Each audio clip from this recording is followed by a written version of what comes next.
तांबे पितळाच्या भांड्याचा वापर स्वयंपाकघरात जेवण बनवण्यासाठी मोठ्या प्रमाणात केला जात होता, परंतु काळानुरूप पितळी भांडे कमी होत आज स्वयंपाकघरातून हे भांडे हद्दपार झालेले पाहावयास मिळत आहेत। परंतु जुनं ते सोनं या म्हणीप्रमाणे परत एकदा तांबे आणि पितळी भांड्याचा वापर स्वयंपाकघरामध्ये भाज्या बनवण्यासाठी होताना दिसत आहे।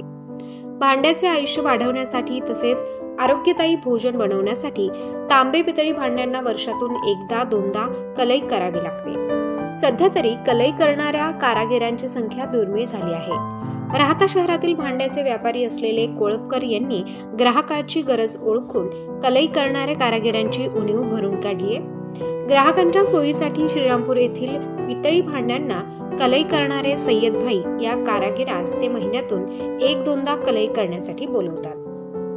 ॲल्युमिनियम आणि स्टीलच्या भांड्याचा वापर होऊ लागल्याने परिणामी पितळी भांडे हद्दपार झाले। मात्र आता पुन्हा एकदा पितळी भांड्यांचा वापर हळूहळू वाढू लागल्याचं सय्यद भाई यांनी सांगितलंय। यामुळे जुने ते सोने याचा प्रत्यय पाहावयास मिळतो। सय्यद हे कमीत कमी 60 वर्षापासून मी कलई करतो। हे भांडे पूर्वी कलई पुष्कळ करीत होते, पण त्याच्यानंतर हे जर्मन स्टील निघालं, हे बंद कमी झालं होतं। पण आता सुरुवात पुन्हा चालू झालेली आहे। हे याच्यामध्ये कॉलन काही जर आपण केलं तर ते खराब होत नाही।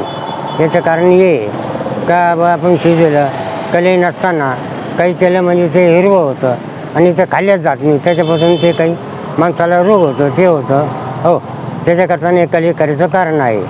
याच्याकरता हे कलई करणं गरजेचं आहे। करताना नवसागर वापरायला लागतं, कलई वापरायला लागते, कोळसा वाईस हे वापरायला लागतं। याच्यापासून तिथं मग कलई होती ती।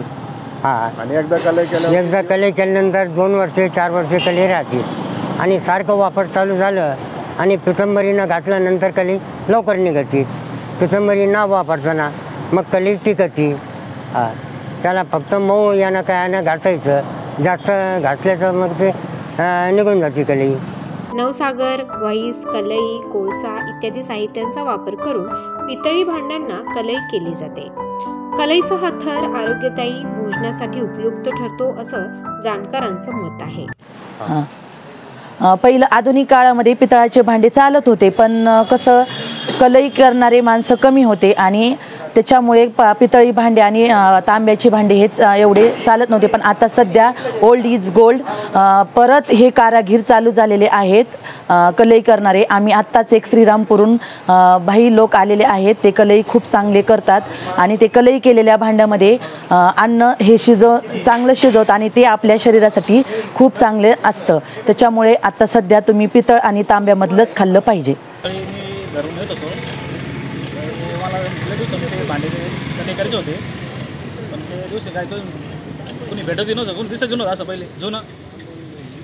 मी नेमकी मला लक्ष केलं बा सासनकडं मामूकडं, म्हणलं मामू असे भांडे आहे म्हणलो, आणू का? पण आणू म्हणे। सकाळी आणले, केली कलई, स्वच्छ भारी चांगले कलई। आणि ते सर जुनं जे सोनं असतं कलई बी भारी मस्त केली त्यांनी मामूंनी। आणि असे लोक भेटती नाही आणि दिसत बी नको आता सध्याला।